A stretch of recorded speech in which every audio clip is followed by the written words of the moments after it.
you for coming out. Thank all of you for coming out. I want to especially thank not only Christina for putting this together, but also Jessica and Emily from ASIS. Thank you. And however, this young lady right here needs to stand up. Lena is from ASIS in Arlington, Virginia. All right, well, keep going. So all the complaints. So thank you for coming in and thank you all for YouTube, right? Yeah. So thanks all for coming out. I'm Steve Siegel. I'm the chapter chair. So let's just go around the room and everybody introduce themselves, starting with Mr. Burke there in the back. Mike Verdon, I am a security consultant. My company is the Lake Forest Group. And he's the guy you see on WGN all the time. He's their security expert. And I can attest, he doesn't hit up that bad off the tee.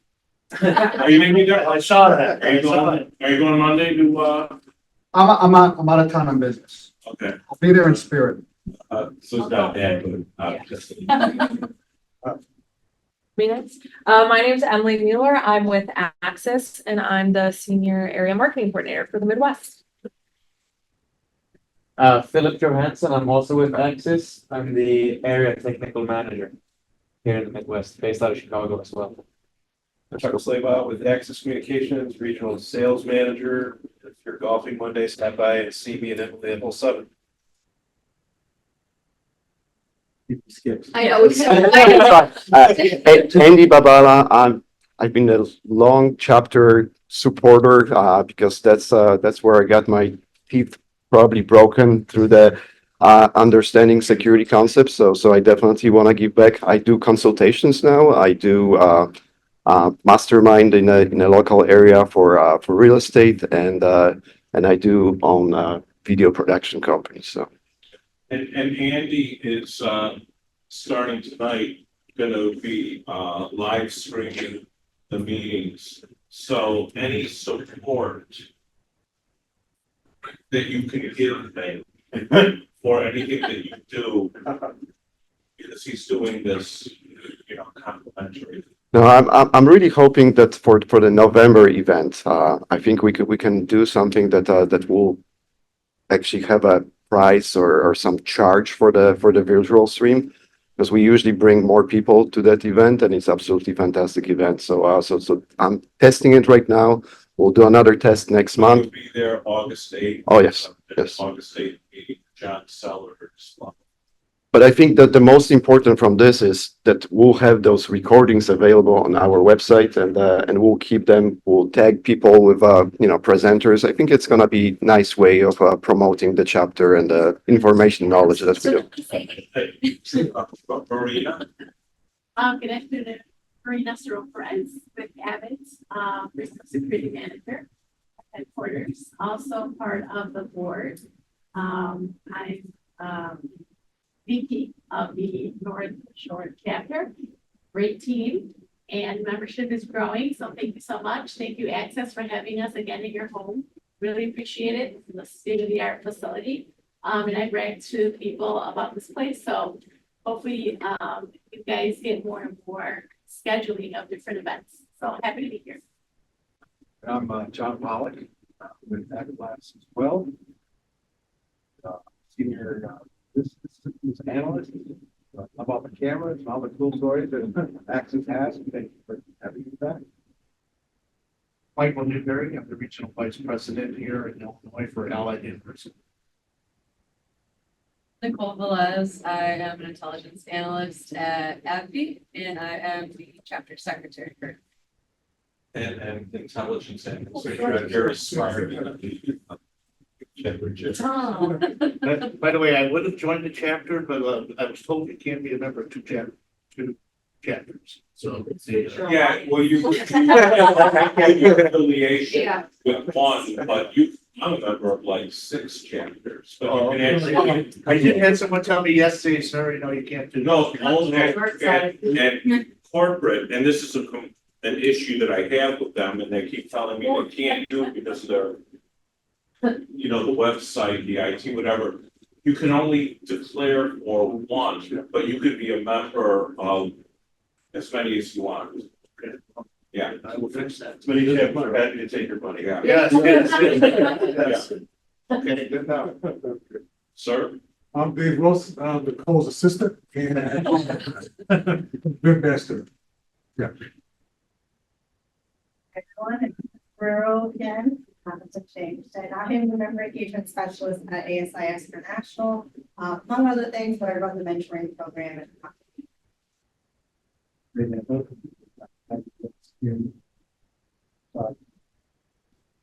Keep this weird, say that job. Everyone,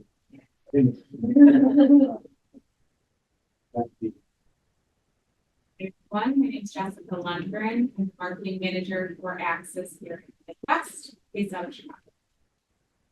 John Colius, I work for Genetech and the consultant team, covering 14 states across the upper Midwest, and very excited to be here. Are you golfing Monday with Dan and Thomasina? Now, Good. I'm not in on that. I understand why. Memorable 7. Okay, so thank you. Thank everybody for coming out. I'm gonna run through these real fast. Run through. Thank you. Thank you. Thank you. Our next meeting is August 8th with John Sellers. John Sellers just retired from the University of Illinois, Chicago Police Department. Great guy, period. Our meeting is gonna be at Hackney's on Lake Street in Glenview, August 8th. And his presentation is on crime prevention, which when we surveyed the chapter, that was something they wanted. And like I said, John's a great guy, so hundreds of years of experience, real hands-on knowledge, so come out and see him. You want to talk about the October? Looking at him or me? Yeah, no, I'm looking at you. Okay, in October 30th, it's a Wednesday, which is a little weird for our chapter. We will be having the third kind of continuation of this Women in Security series. It is going to be held at Lamb's Farm in Libertyville, which I'm really excited about. It'll be about a 4-hour thing during the day, women in security and next gen focus. And hopefully we'll have some great speakers and more to come on that. Lamb's Farm. At Lamb's Farm, right on October. Yeah, You never been to Lamb's Farm? no, I have not. Oh, Same here.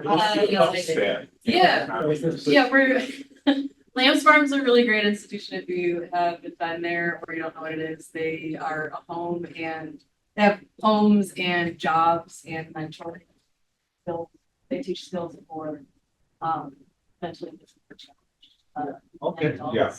Been there forever. Yeah, they've got a Yeah. farm, a resale store, a little petting zoo, a pet store, a full restaurant. It's gonna be a fun day. Yeah, excellent.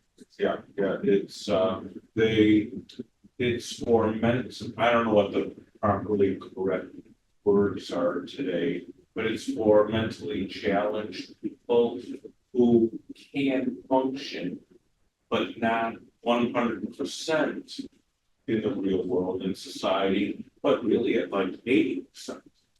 You wouldn't know that they had these issues unless you really. So Lamb's Farm is really a great place. Yeah, it's in Libertyville, right off the tollway. Well, you said this one's during the day? It's going to be probably 10:30 to 3 with definitely a happy hour because they have a bar and they make a lot of great food on site. Plus, I think it's created, if I'm not mistaken, it's a Pride chapter event, so like Chicago. Yes. Long Beach. I forgot the important part. Yeah. They I was like, it's not just so, Yeah, it is. All the, three chapters. yeah, second annual Tri-Chapter event, so we're very excited. So the third one in this series series is when Christina says it is. No, that is the same. So we partnered with, as in the tri-chapter meeting, Okay. we've agreed that we're gonna do part 3 of this series to wrap it up. And then in addition to some other topics that we're gonna go into. Okay. And then as far as future meetings go, as of now, we are still on November 21st, Law Enforcement and Security Appreciation Dinner at Hackney's on Lake Street in Glenview. And there's information out at the table out there about sponsoring for that event in the chapter, blah, blah, blah. So, hope to see you all then and there. And who just walked in? Introduce yourself.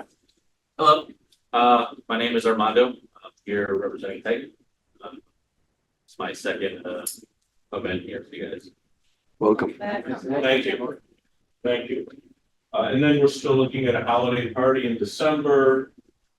TBD, to be determined where. We're always looking for volunteers.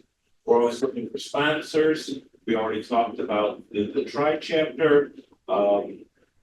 We still have the GSX all access pass available for one person. If you want it, tell us why you want it. I'm not gonna talk about that. And we're always looking for sponsors, chapter sponsors. So with that, I'm going to turn this, and tonight after the presentation, the first, unless somebody skips out with the chapter credit card, the first drink tonight is on the chapter after this is over. So with that, Christina. Second drinks on Steve. Yeah.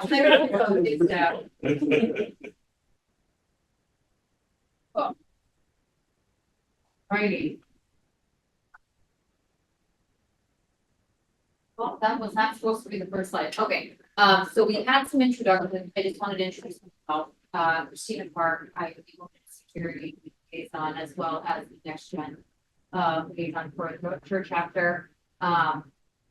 Basically, this is part 2 of a 3-part series. What we wanted to do as a group, I may have been the liaison for women in security, but I really need on a lot of resources to help develop the content that I'm talking about, making sure that we're getting a holistic, not just one-sided where it's all females, all males, all people of a certain age. I'm really just trying to make this as dynamic as possible. So if you guys were at the last session, I know a couple of you guys were, we had a completely different group of panelists, Michael being one of them. Heather was another one that was on that. I have a new supporting cast, which you've all got introduced to. Really briefly, for the people that did show up to the first session, talked about unconscious bias. Any notes, anything that you guys can remember took away from that session? Or I do kind of a little bit of a recap for the people that weren't there.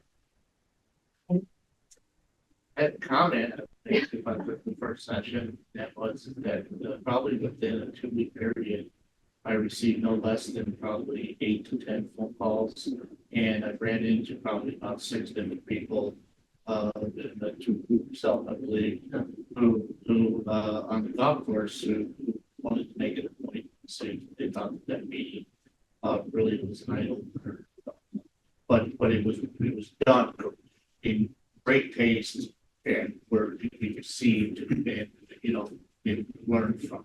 And I thought that was great feedback and compliments to you. That's exactly what you were hoping to do when we started, mission statement. So based on what feedback I got, that's what was accomplished. I thought just like you, I received a bunch of messages via LinkedIn afterward. They posted about the event and today it's great to see everyone and the feedback to your point. People love the topics. They love the way that you presented the information. I think it was very data driven. I don't think we were really swaying one opinion or another. We were hard facts of what is the reality based on the statistics that we see out there. Kind of let you guys drive your own decision making. And I think that was really cool. We had some great perspectives. Anything else that you guys remember from that session? What stuck in my mind, it was great. That's why I'm here for the next one. Absolutely. Heather made a very nice comment about, because she's experienced. When she walks in a room, she looks for not a position of power, but like a more assertive position where when she first began, she kind of sat more towards the side. I thought that was a great lesson for someone, woman who's new to this industry. Really learn from somebody who's like kind of experienced a lot of changes in the late 80s, early 90s. Yeah. Great. I personally loved the when you started with kind of the little anecdote of men who are shorter or taller than 6 foot. Yeah, CEO. Yeah, I really love that discussion. on the men's faces. So, Yeah, I know. it was great. The room was. I mean, we're not tall guys, but the short guys. No wonder why I said that one. The only bad thing, several of us are not gonna be advancing in. I know, you're gonna be CEO with that kind of statistic. So these are just some that I had taken out from our session before. Once again, these are just statistics that kind of stuck out with me. One big one is that the cost of workplace bias, and that's a broad term, right? As we talked about last session, it is not just about gender, it is also about age biases, view biases, etc. Accounts for about $64 billion annually of loss. So just think about that any organization, if you guys want to begin a $64 billion deficit. Some of that comes into the second point, which is the high attrition rates. So when we talk about women specifically, the feeling of being undervalued, feeling inadequate, not having the same opportunities as counterparts, or male counterparts that have the same skill levels, that causes higher attrition rates. You think about the onboarding process. I'm going to take ASIS, for example. We do onboarding in Boston, and then we go to Sweden. We invest a lot of time and energy and money. And just think that if you are having a higher attrition rate, having to retrain and train these people, finding good people out there, just the amount of money that you're missing out on as an organization. So that was another statistic I had. The last one, it really kind of rang in, half of the workforce currently is women, but only a quarter of that is in our critical security industry. And then from that, only 30% is a leadership position. Do you guys see that still currently? Is that something that's relevant to you guys in your industry? Your corporations? There's been a lot of, there's been progress, but there's still a long way to go. I think you hit it right up the nose, is that, the trend that you saw for those of us that came back from the 90s, have been in the industry that long. If you're being honest with yourself, you saw exactly what we talked about. So yes, the numbers are going. We're, for my one plug out for our company, we're very proud that, we made it Newsweek's magazine, top workplaces for women. But even with that being said, in our internal meetings, we still have a long way to go with that. And I think it goes back to the word challenge, and that is go challenge the women that are working in your organization and ask the question, hey, why aren't you applying for that? What is your, what is your 3-year outlook? What would you like to do? Because I think we need to do more of that to make them understand that we do need you, want you, and you are 100% qualified to be there. So, yeah. That's a good segue into the whole mentoring conversation. So that's part of when we develop these 3-part series, 3 topics, just to kind of refresh you. The first one is going to be unconscious bias. I think it lays a really good foundation as to things that are happening, whether you realize it or not. Michael, you brought that in.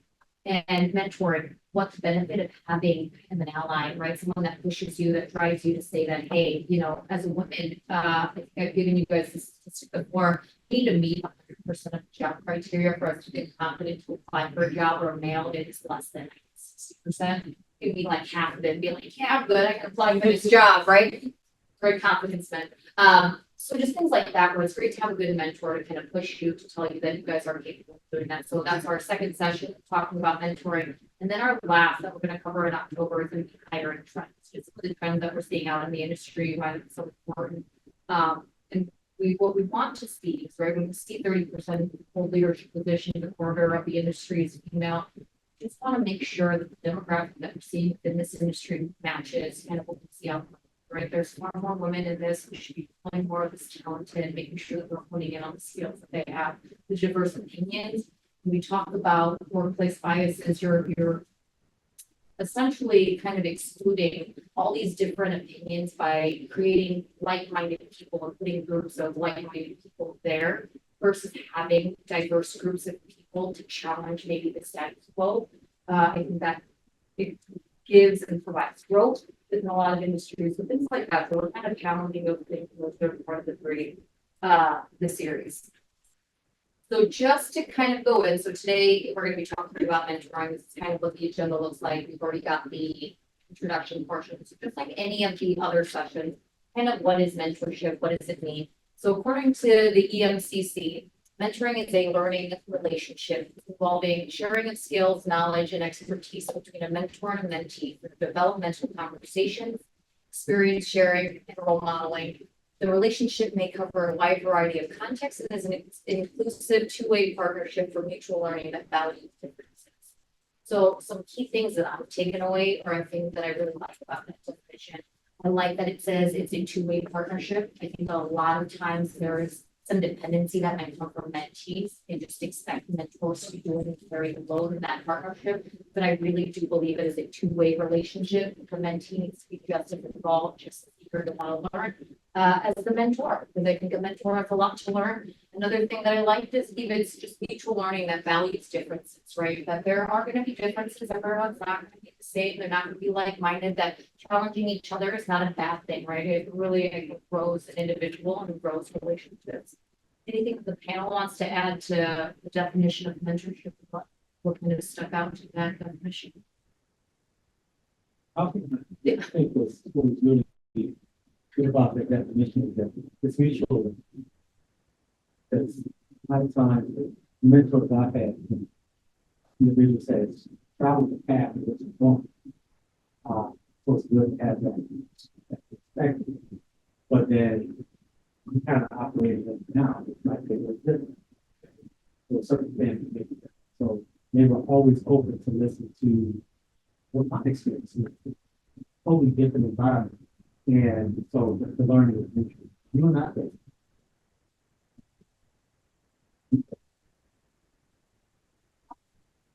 Well, good. Yeah, didn't already know he is someone that is a mentor for me currently, and it's been really beneficial in the sense. So great, if you see us kind of doing that is because we've learned a lot from each other in that, and in a mutual thing. I'm always thanking him, and I'm always like, oh my God, thank you for meeting with me, because as a mentee, I'm like, oh my gosh, I'm learning so much from you and all the. But it's always really nice for him to kind of remind me to be like, I'm learning just as much from you as you are from me. And it's just kind of reminding myself of that, because I sometimes forget as a mentee, there are a lot of things, experiences that I have that remind out of that I'm able to kind of share. We've had conversations about various topics, and I'm like, hey, have you ever heard or maybe thought of it this way, or let me challenge you into thinking it this way. And that I think helps him grow, and vice versa. He'll call me out. I'll be like, yeah, this is what I was thinking. He's like, have you ever thought of it? I'm like, yeah, actually, you're right. So I think it's a really, as it says, it's a two-way partnership. Both people must be invested into it. I think that's just where you really are going to see the growth. The relationship be strong. So qualifications of being a mentor. So part of this is, at least for me, when I started this, I'm like, man, what do I've been in the industry for over 13 years now. And so I sat there and I'm like, hey, I'm always thinking that because I feel so young, I'm like, I should be a mentee. I always feel like I'm in the mentee capacity. And it isn't until recently someone was like, oh, you've been in there for a while. There's a lot of things you could offer. You could also be a mentor. And I think a lot of us maybe sit there and doubt whether you need to be a mentor or mentee. I think this is, I'm gonna pass it off to Ray. It's going to do a little bit of an exercise for us to kind of challenge some of the qualifications, so that whether you're feeling one way or the other, you might not feel qualified to be a mentor, but realistically, you might have a lot of skills, qualifications, things that you might not even really know within yourself. I think it's a good exercise. That's what I've had to do to kind of realize, hey, if I'm writing all the qualifications, skills, experiences that I have, I realized, yeah, I've got a lot to offer someone that might be coming into the industry that I could actually be a mentor to someone. I don't always have to see myself as a mentee that always needs to be taught something. Not that there isn't things to be taught, but there are things that I can offer, and I can still have that to it. So I'm going to pass it off to Ray. We're going to do a little bit of an exercise, just kind of going over some qualifications, skills you have, skills you would like to learn. So Ray, I will give it, pass the floor on to you. Thank you. Just kind of level set this. And this is just a conversation. We've all had individuals who we've either identified and thought of, the person would be a really good mentor. we approach them because of the position that they might hold, and you know, how they're viewed in the organization. Come to find out they really suck. Because we were looking at the wrong things, and we're not looking at the person.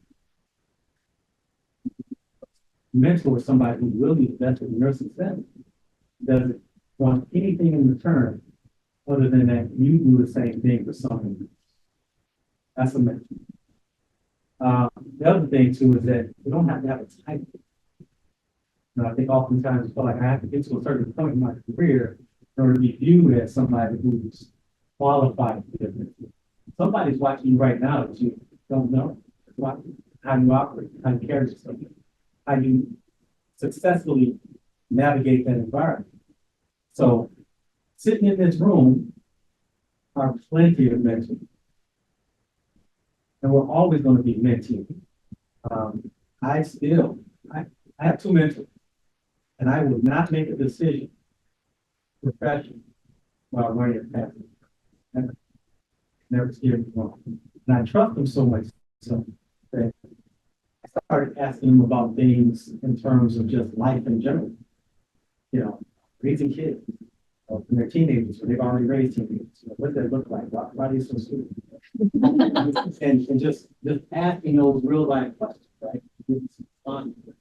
So what I would ask you to do is if each one of you write down 3 to 5 things that you've either been complimented on in terms of what you're good at, or what you know that you do well after following some level of self-reflection. You do that for me, real quick. Okay, in front of you. 3 to 5 things. Complimented on that you're good at, or just self-reflection. You know, these are kind of like the 4 things you do well.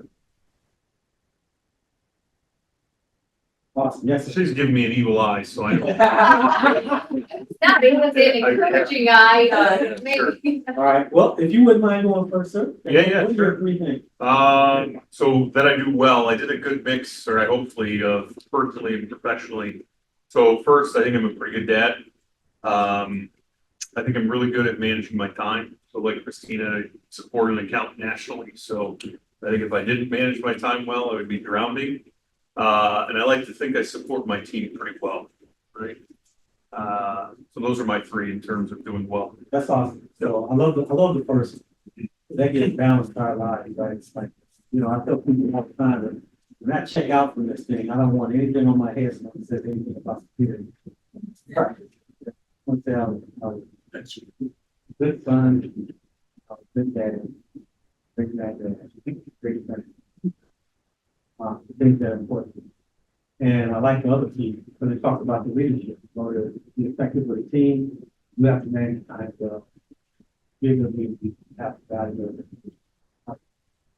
So anybody want to go with 3 things that 3 to 5 that they think they could use some level of support? Yes. My first one's going to be time management. As far as recently increased responsibilities, so some of the habits and ways I had of managing time previously aren't necessarily translating with the new role, with more responsibilities, more things coming. So just figuring out how to get better at that. And then the other one I have is small talk or just conversations with people unrelated to like work. Generally, if it's something work related, I can, you know, talk to people, get them to understand. But it's the smaller things like talking to staff and, you know, coworkers and kind of understanding more about them outside of work. I couldn't ask for a better situation. That's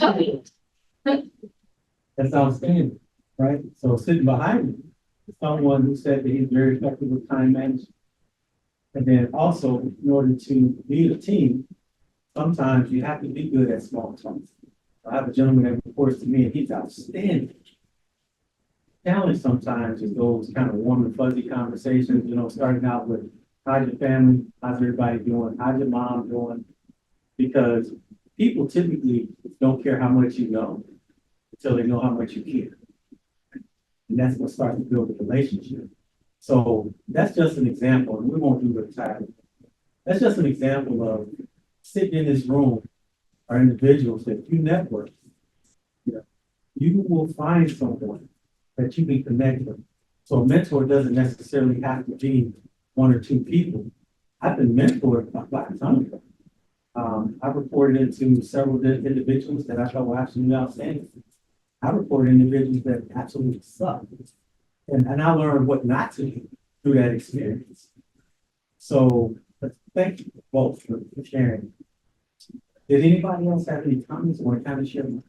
Oh, I'm sure. And if you want. No, please do. Do you want the good or the bar? Well, you want to do both. Okay, sure. So I'm good. I have a decent reputation for what I'm told with customer service. So, that's, what I build my core on. I'm known as the answer the phone guy. So regardless of who it might be, I will take your call and try to help them with whatever the issue is. And then ask them, is there a reason why you didn't happen to call this other individual? But I take care of the problem first. And then I keep the promise. I'm real big on keeping my promises. As my wife said, though, I don't make many, but the ones I do, I keep. So what I would like to be more tech savvy. Again, I'm older than dirt, so I come in not the quickest word with it, but I'm much better than where I was. But I would love to continue to grow in that area. I need to commit to giving more time with my family. Just basically with vacation. I came off my vacation twice to go to get something that we're doing with a customer event. And, left our lake house to do so. And, after I did it, I realized, look, I'm not keeping the promise I made to my family about that. And then, quite honestly, it's funny is getting back to doing exactly what I'm doing right now, being on this panel. I had somebody who gave me a call, and I shared with the room, and really put me on a guilt trip. They had said that, hey, if you don't mind me asking you a couple of questions, I said, sure, you can ask me anything you want. They said that you noticed that you're not involved, or you have not sat on any panels in a long time, or any guest speaking. You've been around 33 years, you're working with one of the largest companies in the world, and why is that? And my answer to them is that I'm trying to give my team members the ability to do that and let them be in the spotlight and stuff. And I thought I was doing great by doing that. And they said, okay, so you're not interested in sharing your 33 years or your experience or just your feelings on certain things. In fact, you're taking away from them by doing that. And I had that conversation with Steve Siegel. And I told him, I said, hey, I just had a conversation a couple of days ago. And so I'm open if you need me. And that's how I ended up getting here with Christina. So I want to get back to, it's been about 6-7 years since I was doing this. I want to get back to doing it more. Not for myself, but for my team and for everybody that's sitting in the room. Contribute to anyone's life in any shape, form, or fashion, I would call that a victory. Thank you. I relate, man. I haven't done this yet. I used to speak at GSX, other conferences, be involved in chapters. And about 6 years ago, I was like, doing this longer. Move to the side and somebody else. It's funny how you hit the switch, you don't even realize. Yeah, it's like, let me shut it down, right? I wouldn't be sitting here if it wasn't for her. You're like, I need you to sit on this panel. And this might be the last time. With that. But I get it. Thank you. Anybody else?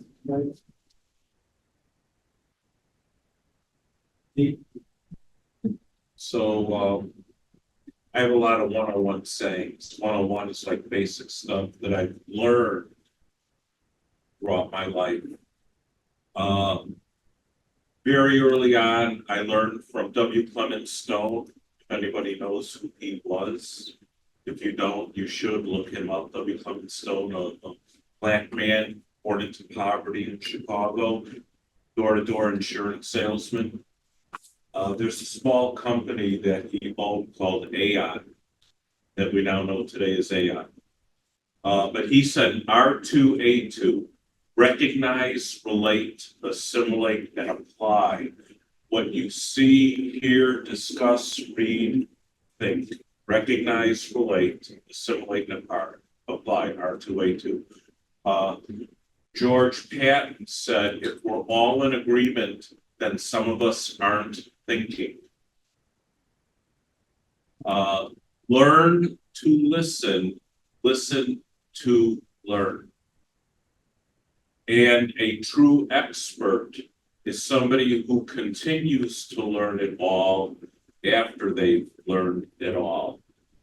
And these are all skills that I think that I have really taken in. Empty the loose coins in your pocket into your mind, and your mind will fill your pocket with coins. And I think this is something that Mike sort of alluded to. You know, there's a lot of good people in Chicago that have never been given the opportunity. It's our job in management and in leadership positions to give them the opportunity that others have not given them. And that's something that I'm like most proud of about a skill that I have. Looking at somebody who somebody would say, no way, and seeing what is inside that person and bringing it out of them and giving them the opportunity that others won't. What would I like to learn? Just keep feeding me more information. Just give me more. I don't care what it is. Give me more, because I will R to it, A to it, recognize, relate, and assimilate and apply. That's my responsibility. So you just tell me stuff and so what would I like to learn? Everything that I don't know.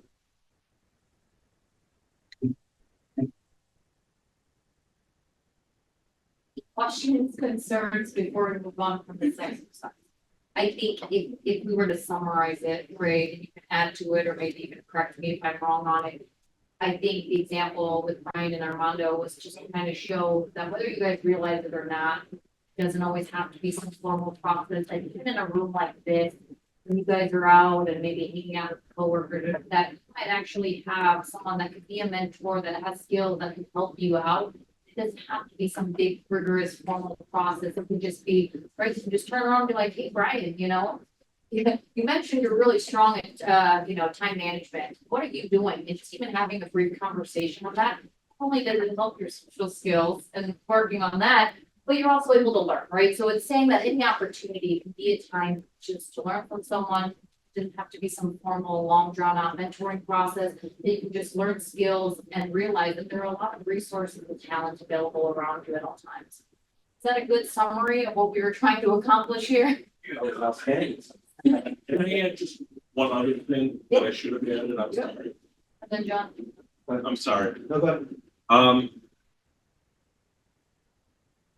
This is a philosophy of mine. 100 years from now, nobody is going to know who we were.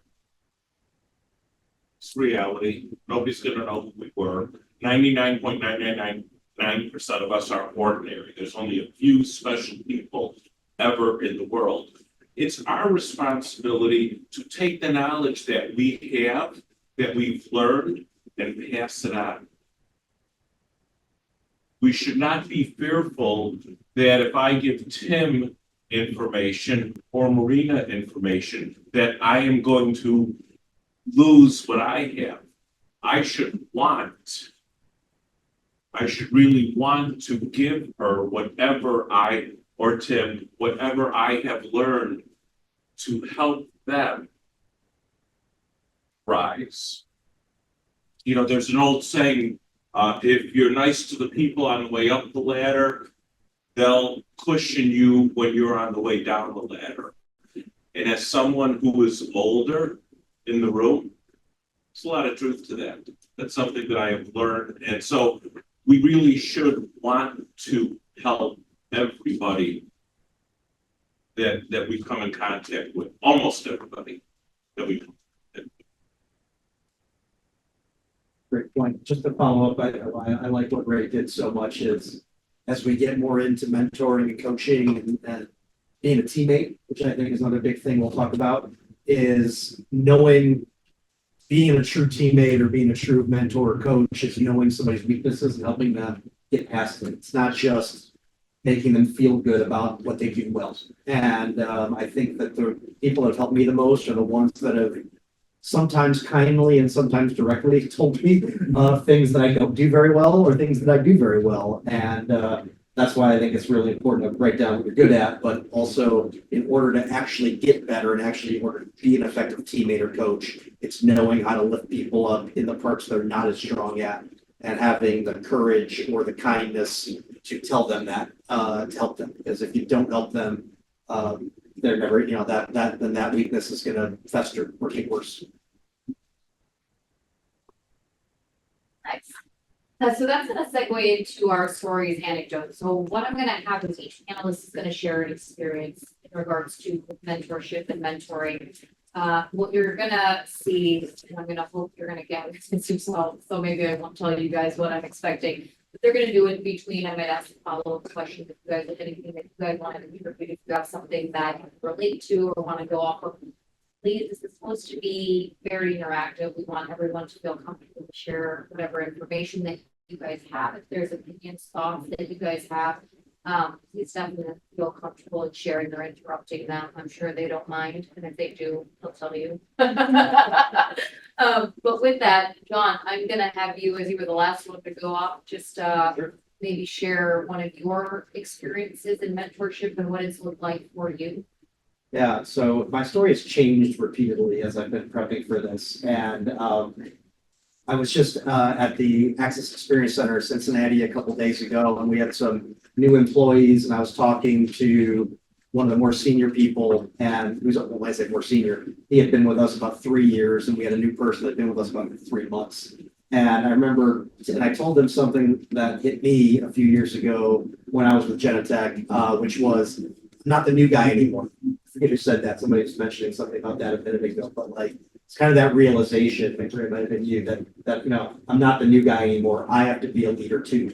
And I think back to my start in the industry, almost a dozen years ago, hard to believe. But I didn't know anything, and there's some people might say I still don't know a lot about certain things. But no, I didn't know how a camera the video got to a server, or how a door unlocked, or why that was important, or what it was. But I had a lot of people that I could pick up the phone, and to Michael's point about being the guy that picks up the phone, I made people pick up the phone for me because I wanted to get better at things. And one of the things that I just mentioned to Jessica before we came in here is I don't have a team under me. I'm not a manager or a director, but I've taken it really upon myself that when new people come in our company, to have a cadence with them. I use technology, Michael, to say, give this person a call on the 15th of every month, just to know that I'm reminding myself to check in, because people did that for me. And I really think that Christina talked about the numbers about turnover and attrition rate. And what I have found in my time working at various companies through the years is the strongest companies are the ones where the team lifts people up and doesn't just rely on the directors or the managers to do it. It's very important for those titles to think that way. But at the same point, if we've brought certain people in that have not lasted very long, and in some cases that I always look at us and say, what could we have done more to make that person more successful? And so I really think that as I've learned, and I've seen our company grow, the key has been when the players, there used to be this old saying, by no means would I ever compare myself to MJ, but when your best players are your leaders, that makes the coach's job way, way easier. And I think that as an industry, and in particular, when you are talking about expanding your recruitment pool, right? If it's always, we're going to hire somebody who's been in the industry for 10 years or 15 years, you really shrink who you can hire. It doesn't mean that those people aren't qualified. It doesn't mean they're not more qualified. But it also gives you an excuse to never bring somebody new in. And 12 years ago, somebody gave me a chance to come in, and 12 years later, I'm still in the industry. right or wrong, that's hopefully been very good for me. But I really believe that, you know, it was different regional sales managers I worked with or teammates I worked with. In some cases, my managers have not always been my best coaches or mentors. They, you know, and so I've taken it upon myself, and I've seen in my company some really great people that have said, "Here's a new person that's struggling. We're not going to let them fail. We're going to give that extra effort." And in order for all of our companies to grow, whether we're one, you know, 5-person consulting shop or a 2,000 person company or a 6,000 person company, however big you guys are, or Ray, how big is that being monstrous, right? Like, you know, if the people that you're bringing in aren't welcoming people in and trying to lift them up and let them know who to call when they need an answer on this question or that question, that's really, to me, it's become a real passion of mine internally to try to coach and lead people as best as I can, even without the title. You know, I'm not one of those people that you know, Michael might come to and say, "Why aren't you applying for this stuff?" You know, there are certain things that, as you just mentioned, I just think that, you know, when your employees are helping your fellow employees, it's just an incredible way. And I think that creates a fabric of a culture. I used a line recently at my parents' 50th anniversary party where I stole the famous Ben Franklin quote, which is, "A republic if you can keep it." And you know, and I think that applies to companies. No company ever says when you apply for it or look at it, "Our culture is shitty."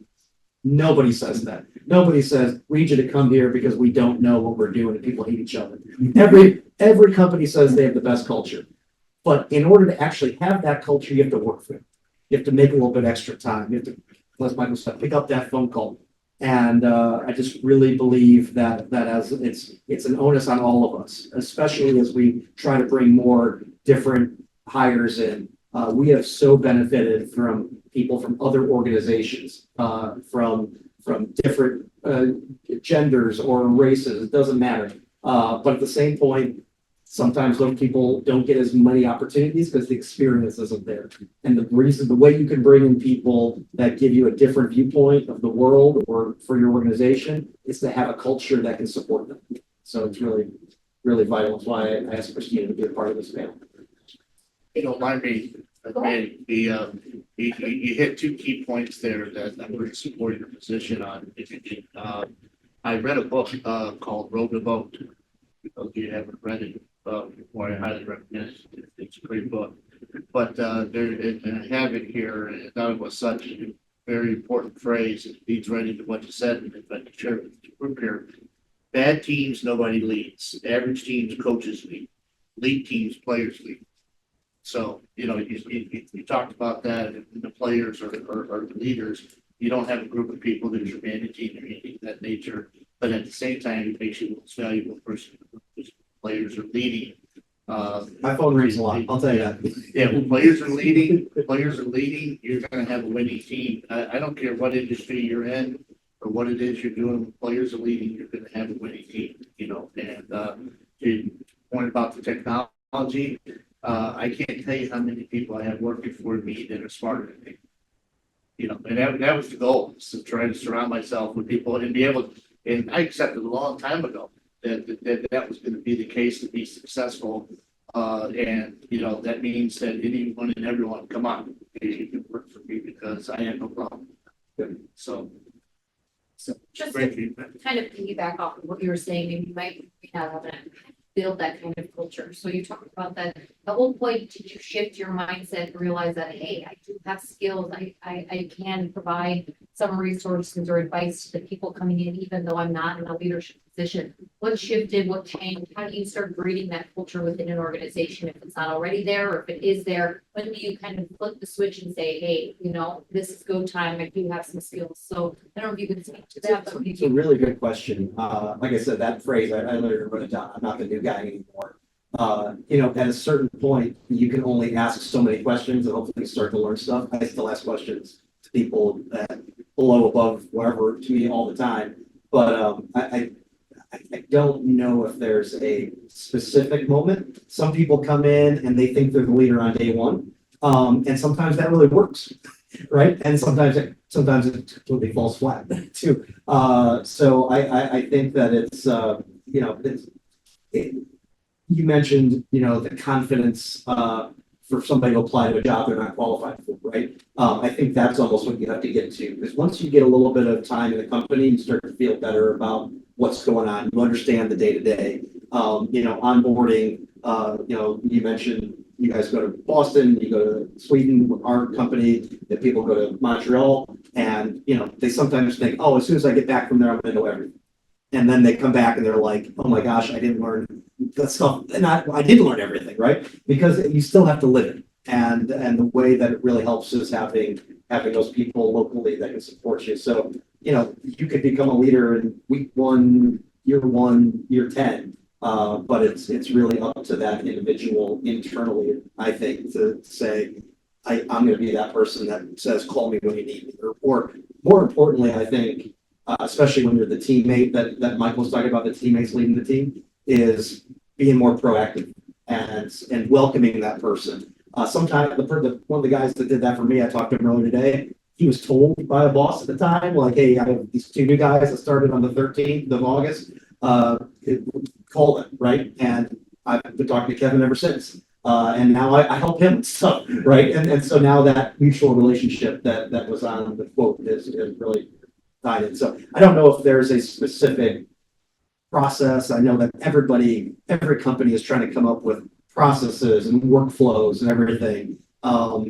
It's, you know, putting it in a CRM and having this thing that's imminently repeatable. And every new hire, I hate to say it, every new teammate is a different experience based on where they live, based on their experience, based on their willingness to take feedback. So I think there's a lot of coloring outside the lines that happen with helping people.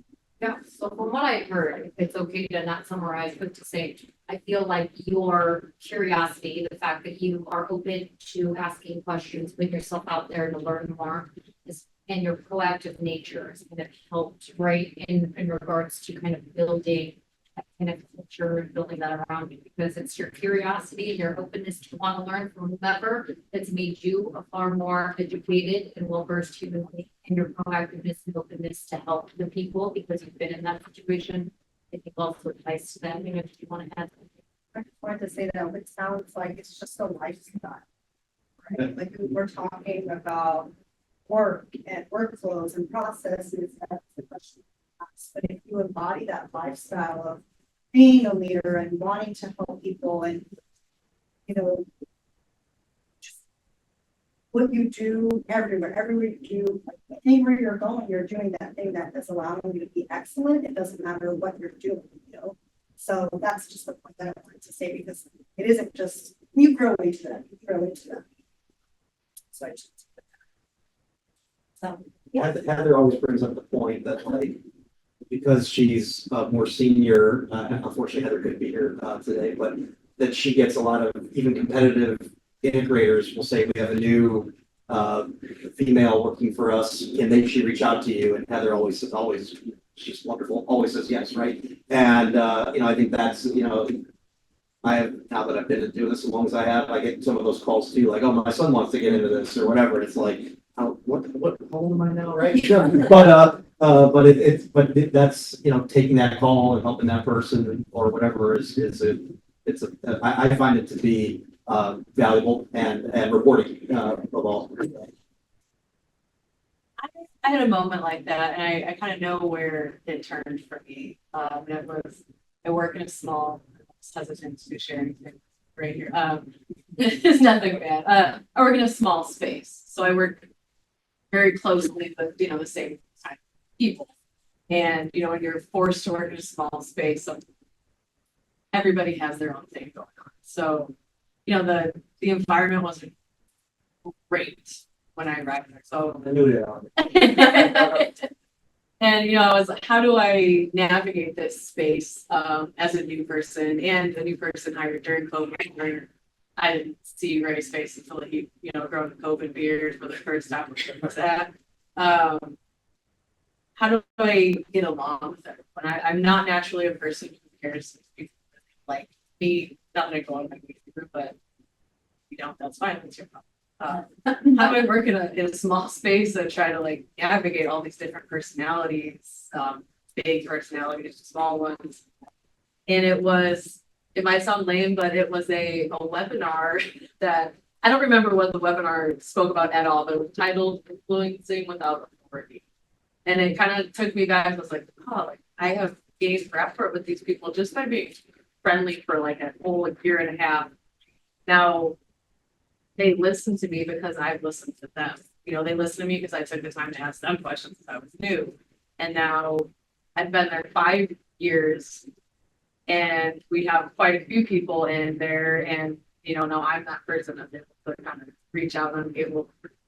I've had that realization that I don't need to have a position of power or a title to influence my teammates to get things done. And not influence them in like a bad way necessarily, just influence the room, you know, influence the space and the culture and have a more cohesive unit. But I did have like a moment. I think I've had it often without authority because I have none of that. And it does transfer to your world. Just think. Oh, please. Great.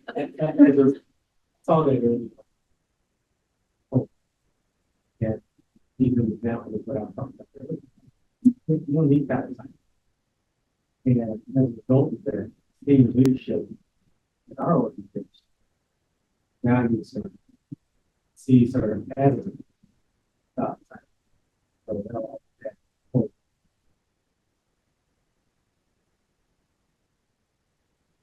It's proud.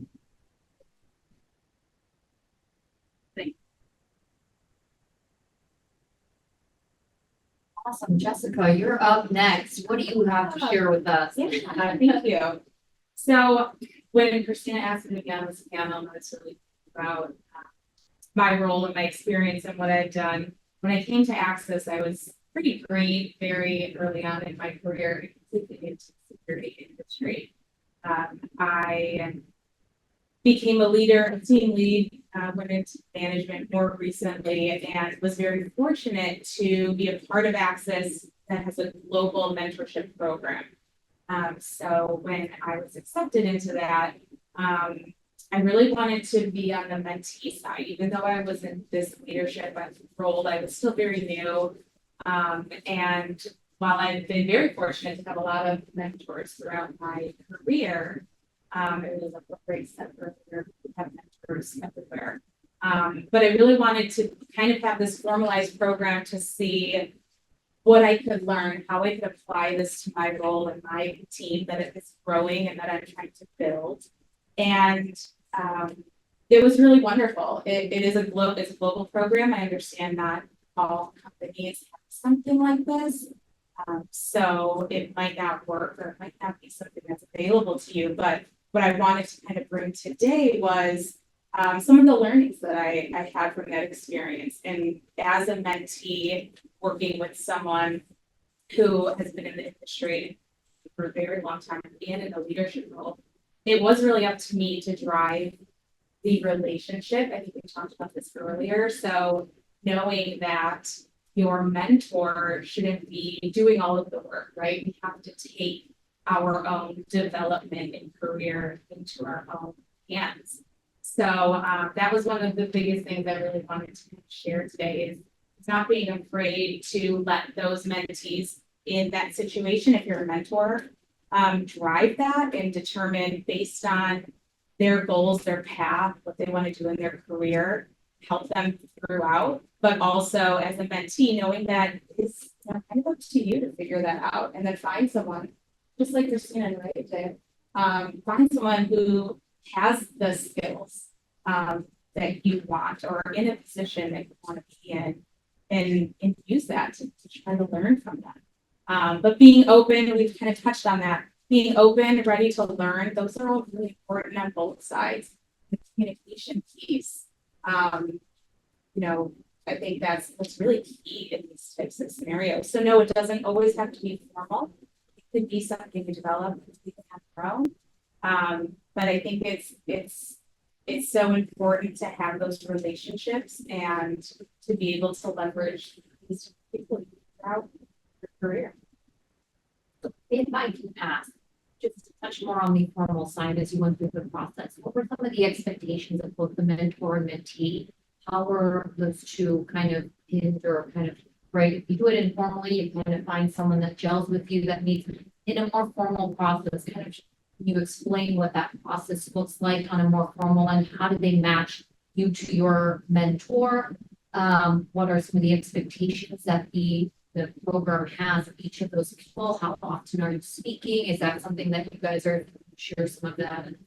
Yeah, absolutely. So it was an application process. So I did have to fill out what I was looking for, the areas I wanted to develop, of course, what like leadership meant to me. And in this particular situation, I really wanted to grow the leadership piece. So I was looking for someone that has been in a management or leadership type role for a long time, someone that could help me motivate, grow my team, just really be at leadership type position. And we were matched based on that, what we were looking for, what the skills we're looking to develop or match with. And there were different like meeting setups. So we all met in person. Since this was global, there were people from all around the world, obviously. My mentor was based in Sweden. So we had that one first initial meeting, which was very important because that was going to be the only in-person communication that we had throughout the 8 months that we were together. So everything else was virtual. And from there, it was really up to the mentees to drive and figure out what you were looking for, what you wanted out of this. And I had to be very prepared, came with agendas, speaking topics, discussions. And we did a lot of like role play scenarios that would happen in within my team or things that I was experiencing, and then bringing it to him to see how to react. Anyone else in this room who are a formal mentorship program? Yeah. I know, she'll talk on that. Yeah. Well, then we will move to Ray. Ray, please share a story, an anecdote of. Well, it's good things that I would. Is that the data earlier said that. So God, it's really up to us. Advocate for our female colleagues. You don't do it. It's kind of like you walk in the room, you may be the only person you in that space. Being a male of color, I understand what that feels like. And it's never been a barrier to me because I wouldn't let it. You know, if I felt it, speak to it. Sometimes I had advocates, sometimes I didn't. I'll get to that in just a moment.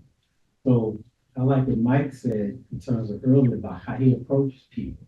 He's an advocate. You know, sure, it doesn't matter who it is. It's whoever that individual is that is demonstrating quality to be promoted or be challenged or be better. Right? That's really a good business. Because you want the business to be healthy and move forward. So you need people in the right jobs and the right. I've always seen myself as, okay, as companies, we do business with other companies all the time, right? So I have a purchasing department, a procurement department. We qualify a vendor to come do business with us because they have something that we need and we're willing to pay for that, right? Everybody can relate to that. I see myself as Ray Van Hook Incorporated. I always have. There's something that I'm bringing to the market in terms of a skill set. And I know what that value is to the company. I might be applying for the job, looking for that next opportunity. And I've always been the type that I said, okay, you know what? As I'm looking to grow and develop, what are those additional skills And I need to put in my toolbox to make me attractive to someone that would want me to come and sell them my product, which is me. Whether it's my leadership. So every year I go to a leadership conference. I always have. I do a conference, I read leadership books, because my leadership is one of the products that I provide in the environment where I work. I have to be very good at it. I have to be very skilled at it. I try to have a broad perspective of the industry. I don't need to know the specifics, but if I'm deploying a system, I want to be articulate in terms of what I want it to do. I don't have to understand how to connect the damn thing. That's somebody else's expertise. But at the end of the day, I know what I want it to accomplish. And I want to drive towards that. I know that time management is the issue for everybody. So if I'm working on a project, that's what I'm always ask for. The time helps me hold myself to that. Being fiscally responsible. Because at some point I'm going to ask for some money for something that I need. So I have to create some cachet in terms of being fiscally responsible with those things where I can be. Because I gain that trust. Right. So those are the things that I share in terms of a mentoring type of situation. I think those are the things, again, I do well. Certainly a lot of things I failed at.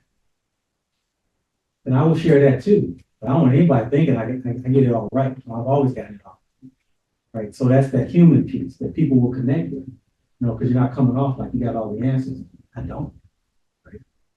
So being an advocate for our female colleagues, and then being just transparent and honest, you know, about where you are in your work environment and what you do well, what you don't do well. But understanding that this is a market that shifts and changes. And as the mentee, you have to always take responsibility for your career. You're going to do the work. You know, you're the one that's going to put in the effort. Your mentor is there to be the guide. Kind of push you along and share with you, hey, based on my experience, here are the landmines I had to navigate throughout my career. You know, both my mentors are African American men from the military. They're in their 70s. The life experiences they share with me has been absolutely phenomenal. In fact, one of my mentors is from the same mentoring tree as Colin Powell. And if you met this guy, he sounds just like him when he talks, you know, because there was a gentleman that was mentioned in Colin Powell's book, My American Journey. His name was Bob Burke. Colin Powell worked for him. I think it was at the Pentagon. So my mentor is Jim Davis. You know, and, I wouldn't make a decision without that guy. I've been blessed to have him. So, but again, have I always taken all of his advice? No, you know, because he wants me to go get a PhD and become an academician. That ain't happening. You know, that's not happening. The school thing is cool. You know, I'm past that at this point. But be an advocate for our female colleagues. Always build your skill set. Know that your leadership, what you bring to the table, that's what people are looking for. And always consistently building. Yeah, I gotta jump in. Don't mind. You did right what you led with. First of all, before I jump into that, you got mail is making me have flashbacks. You got it. I couldn't agree with you more about the number says everything that the men in the industry need to dive in, but the key word is commit. So, Jessica, you had said that the mentee really needed to commit and put in the effort to do that. I'm going to reverse that on you a little bit and tell you that if you want to do this and if you're truly going to commit to do this, then hey, I'm no expert on how to do it. I need to learn more and stuff. And I'll say right here in front of the room, my competitor is sitting right over there, and they have a member of their team, Sue Monroe, who's a huge advocate for women in the security industry, and I've seen her, and I'm over there, you know, my one friend said I look like Johnny Five taking notes from what she was saying there, but the whole reality of it is that I was sitting there learning from one of my competitors because I wanted to commit to being better at this and being able to do this and share that information with my team that I had learned as well, especially the male members of my team, and challenge them. Quite honestly, I have done this now probably for the last year, and I know that they think I'm probably annoying or questioning them a little bit, but there's a logic behind it. I'm challenging them more and more on every promotion. Tell me that, you know, 5 women that you spoke to that were qualified for the position. Or tell me 5 women that you feel are not qualified yet, but could get there. You know, because you don't always have to hire a 10. We can hire a 7 and train them to become a 9 or something. If we're confident in ourselves, we should be able to put ourselves in that position. So therefore, you know, there's nothing that says that you may not have to adjust, adapt, do things or something a little differently in order to achieve the goal that we all want in this room, but you got to commit. That means to your point about doing it, so is the mentor. The mentor has got to commit or don't do it at all. I guess that's what I would say. Be in or don't be in. So, true story, going off of what Mike just said. So last night I had some time to kill, so I stopped in, believe it or not, at a very upscale restaurant that I'd never been at before, just not too far from here. And I sat at the bar and I'm watching the bartender. And he's like, fantastic. So I started to talk to him, blah, blah, blah. Went to Schurz High School, played softball, got a finance degree. He tried it for a couple of years, hated it. So now he's a bartender. Well, how many people have ever seen the movie The Butler? You know, Lee Daniels, The Butler, the one with Forrest Whitaker? So nobody has, other than Mike and well, it's a story again about a guy who came from nowhere. True story, and he worked in the White House. He ended up working in the White House as a butler for like 30 years. And I'm watching this guy, and it's like I finally gave him my card and I said, "You're way beyond this. You know, you got an unbelievable career ahead of you, whether it's the Ritz-Carlton or the Peninsula, you know, hotel at the highest level." And I'm like, "You're so beyond this. If you want to," and this is going back to it's on the mentee, "if you want that, let me know. I'll connect you. I can get you a job tomorrow at the Ritz-Carlton in Chicago or the Peninsula or the Four Seasons, because looking at you, you can rise to that highest level." And he sort of gave me the look like, "You're giving me it right now," like, "Yeah, right." But No, I'm just wondering why you never offered me to go to there. but it's our responsibility, but it's also on him. So I can open the door and give them the opportunity, but they have to want it. They have to want it. So to where I said there's a lot of good people at the bottom of the barrel, and you said, like, I think you said, like, people who maybe are 70% there. And we both agree about Sue, because we've probably both tried to hire Sue. I know I have. She actually worked for us for a while. She I know, she's a real deal. But there's a great person, you know, and hey, you got to keep your eyes open, but it's up to them. They have to know who they are and what they want, and are they willing to get out of their comfort zone if they want to expand and grow in their career. That's a true story from last night. What's updated on Hmm? that? Oh, what's updated on that? I'm curious. I know. I agree. Yeah, I'm gonna start going to the peninsula. No, wait for this guy. Well, Anyone else have any other stories, that they want to share? I'm gonna have Lena go. I wanted to do this to share a story and anecdote, but I might, for the sake of time, I think kind of go into that piece of it.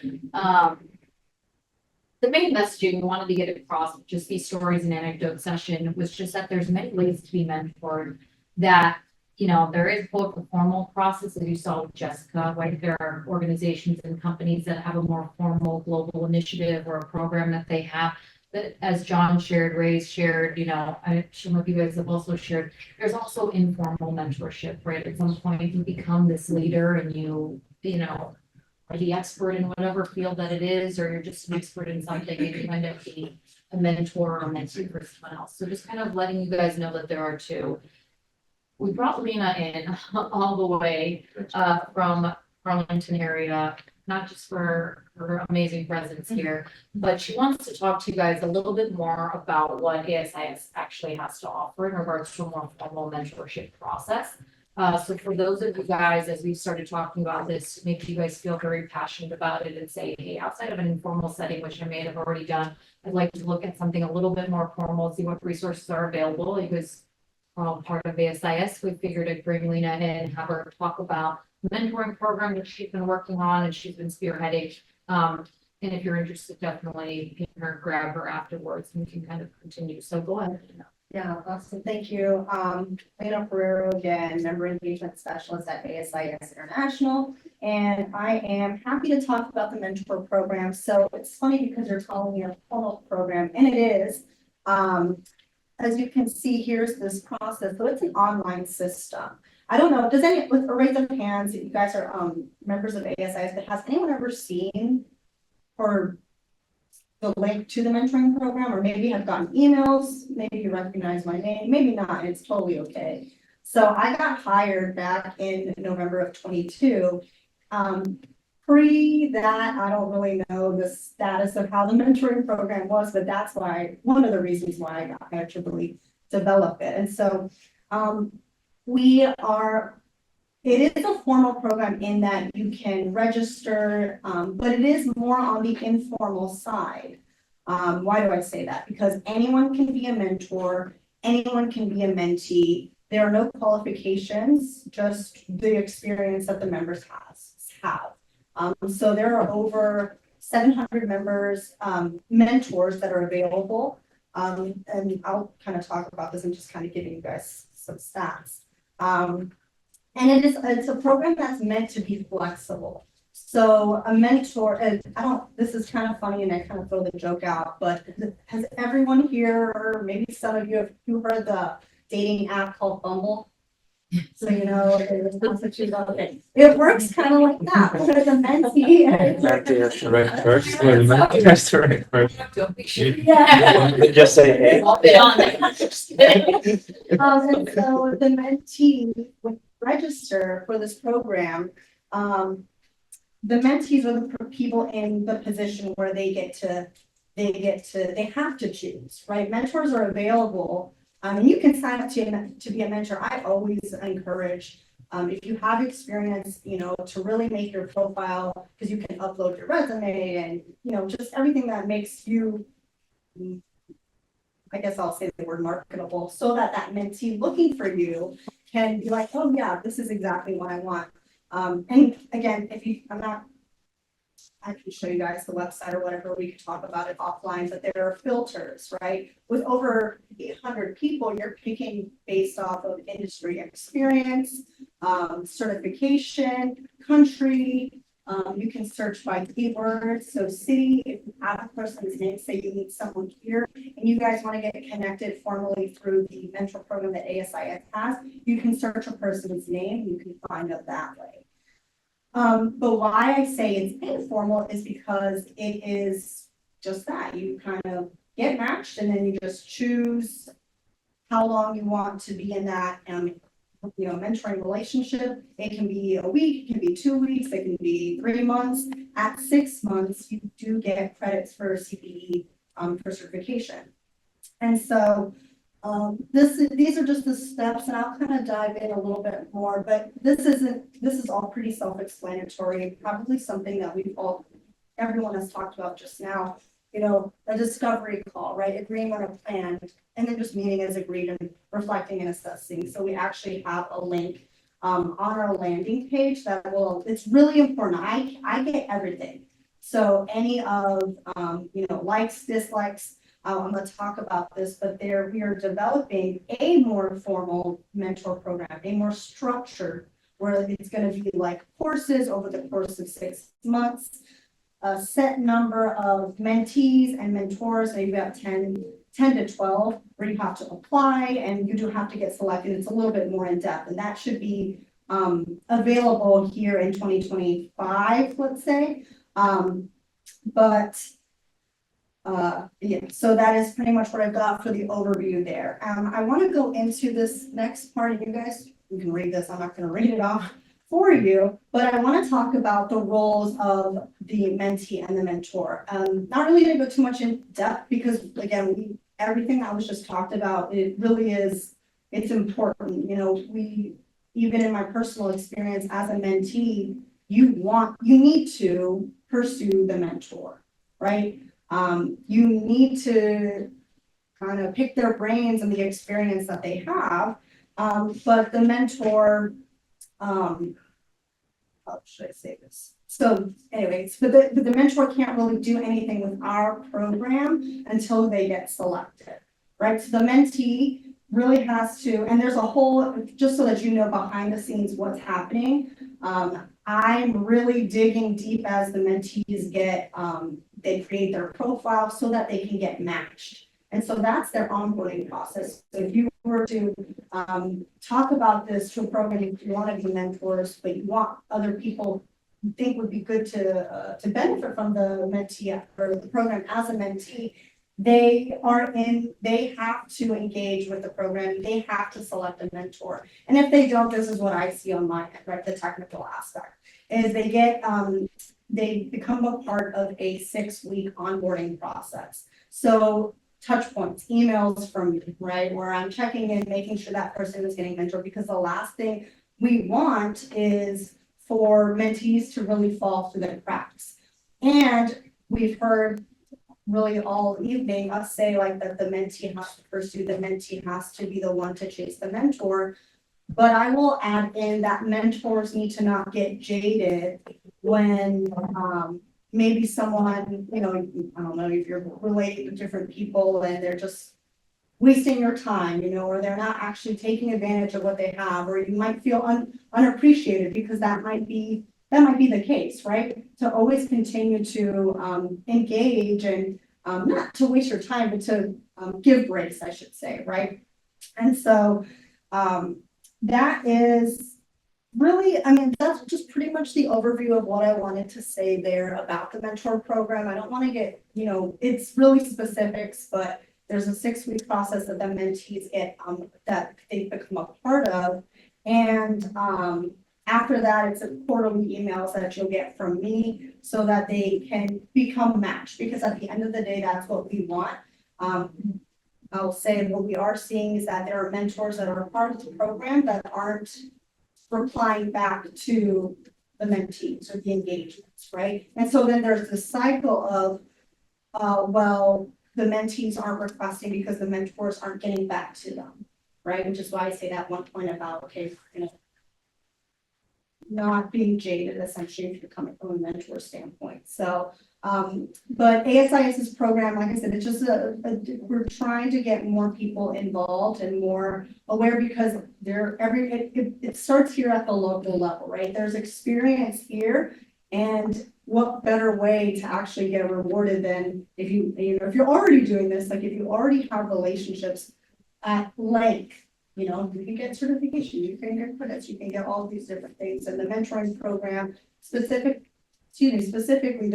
we have the mentoring community, right? So when you create a profile, you do become a part of the mentoring program community that's not available to, you know, you guys know the subject area communities that are on ASIS.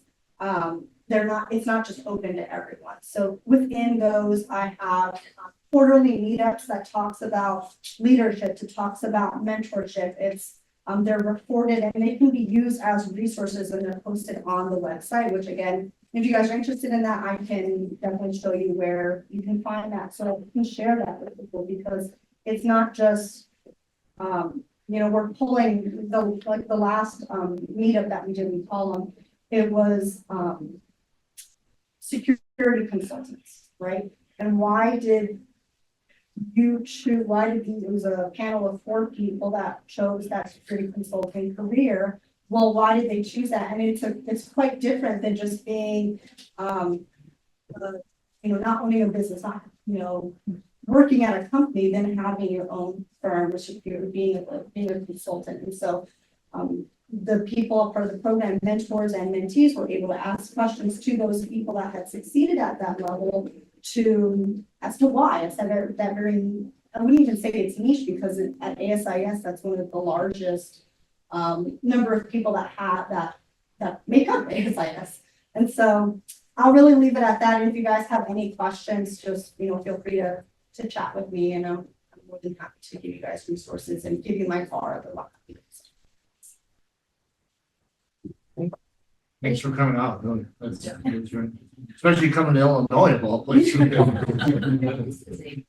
It sure is. You know. If it was tropical, well, maybe. Any other questions, concerns before we kind of wrap this up? Anything you guys want to share from the things that we kind of talked about? If anyone didn't get to share anything you guys want to kind of throw out there? Steve? I'm just kidding. I'm just kidding. You can't. No, I was just messing with you. Please feel free. A line that I use all the time, and to today, my wife hates it. When I say to her, I have found my replacement. I have hired my replacement. I'm always looking to hire my replacement. And as mentors, that's something, you know, we should always be doing, is looking for the best people and doing everything we can to help them and let the chips fall where they may. And normally when you come from a righteous standpoint, you're going to be okay. Any So last words from the panel before wrap up here? Just to follow up on what Steve said, there's a director in our company, his name's Greg Kemper. I was just with him the last couple of days, and he always talks about how many people he's hired that are now directors. And he's at 9, I think, or something. And I complimented him. I actually pulled him aside. I was like, I wish everybody, I mean, not to say that everybody doesn't want that, but I wish everybody viewed that as the kind of badge of honor that I think it is. And to Steve's point, I think that there's a tendency to be afraid of hiring people that might outshine you. I think the true great leaders are the ones that have the confidence to hire the best, no matter what potential downside that might be for them, I guess, theoretically.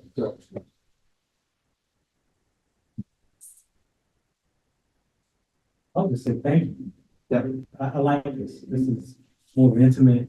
You have a conversation. You guys are engaged. Just taking the time to come out. I mean, it is July. There's a lot of other stuff you could have chosen to do. So, and it's good to see friends, familiar faces, and meet new people. So, thank you. I put this slide back up here. Why, like I said, we started with the unconscious bias piece and where we are now, just to kind of tie it together and then setting us up for the third topic and the final topic of hiring trends. The statistics you see here, the 64 billion that's being lost annually from the workplace biases, the high attrition rates, you know, the 31% of women holding leadership positions. These are things, as we've kind of discussed today, that can be driven and changed by allyship. I know Ray touched on it. I think I said this at Tom last meeting. But the importance of male allyship, this woman in security, even the next gen, as we're looking at the younger generation coming up in this industry, trying to pull them into this industry, women trying to succeed within it. We can't do this without the allyship and the help of men. You guys have held a very strong position in this industry for a very long time. And we're really, right, these meetings are here to challenge you, to help you guys look at these numbers, look at these stats, look at ways that you guys can be of service and kind of help us out here. And mentorship being a first step if you guys aren't already doing it, whether that's in a formal and informal process, so start driving some change within these numbers, right? Wouldn't it be cool years from now? I'm not saying that this is gonna happen in 1 year and all of a sudden we're gonna come back and be like, guys, look what we did. I'm just saying, if we can just take this group here and we're making small little changes and we're all kind of going through our own network and kind of preaching the message and doing that, these numbers will change. They can't go and be any worse than what they are now. If we are all out there being spokesperson for this, these numbers are only going to get up. And that's just such an amazing accomplishment, something that you guys can all take ownership on, something you guys can all take away. On the last meeting, I did have a call to action. Hey, what are small little changes that you can make? It was really cool to read some of them. Some people were like, hey, on Teams calls, I'm going to be more cognizant to make sure that I include females, when they're sitting there and they're quiet, just to say, hey, what's your opinion? One person actually wrote that they wanted to mentor the younger generation as they're coming in. It's just really cool thing. So I don't have a more formal process like last time where I'm going to have you guys write it on a sheet of paper. But as you see, just as a reminder, right, look at just some of these numbers, look at the things that you guys can drive. We talked about mentorship being one step to be able to help, whether it's the females in the industry, making them feel, a sense of encouragement, hope, being a resource for them, or even, like I said, looking into, as we talk into the next session, hiring trends, right? Diversifying that portfolio. I think someone had touched on this. If you hire the same people in regards to the level of experience, I think I said this the last time, you hire someone with experience in the physical security industry. Well, 5-10 years ago, there weren't very many females, if at all. So if you're hiring people with experience, you're going to hire the same type of people within that industry. So you're not really diversifying the group of people that you have. You're not bringing new ideas. You're kind of limiting your creativeness, right? So just being cognizant as we go into the next session, just being cognizant if you do hold a leadership position, right? Helping allyship, right? For the females that need to meet 100% of a job requirement, being a mentor to them, maybe highlighting some of the strengths that they sometimes may not see within themselves and to encourage them to apply for position.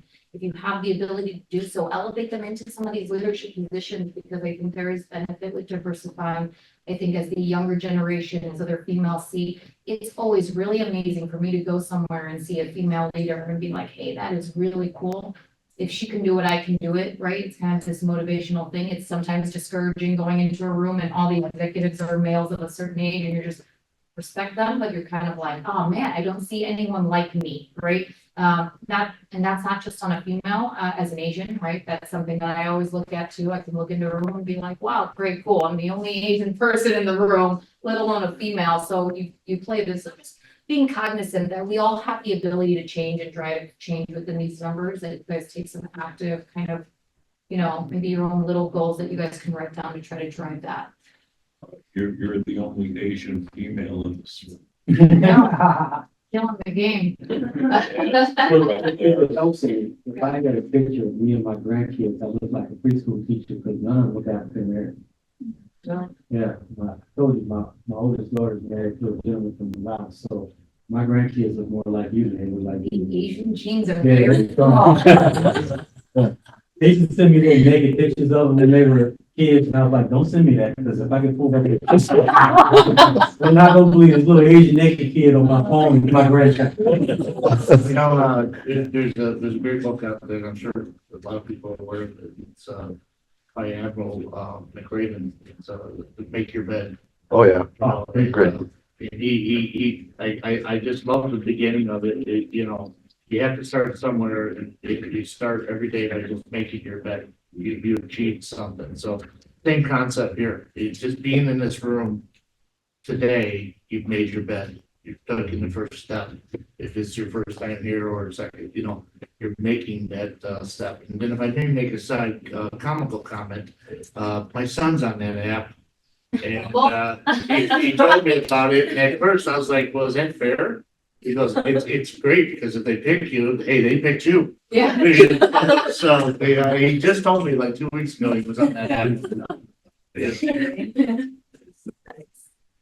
Well, to Ray's point, thank you guys again, and Michael, to your point right now, thank you guys for coming here, just to be able to do that. To your point, that is the first step. You guys did it, whether it was the first session or only the second session. Again, and continuing it, we hope to see you in October for the third to discuss hiring trends. I'm gonna ask you one favor, as I always do. If everyone can get up close to where these four are and get around them, I'm gonna take one picture, because it's not on LinkedIn, it never happened. So if you guys can get You mean there. to tell me you don't already have like 160 pictures? Yeah, with all I the know. cameras? I know. I'll take a get there, I'll have someone take a picture of us, everyone get moving with the. Yeah, sure, why not? People won't talk to you afterwards. That's all. I'm at 0.5, and you can just zoom in. Sure. Yeah. 1, 2,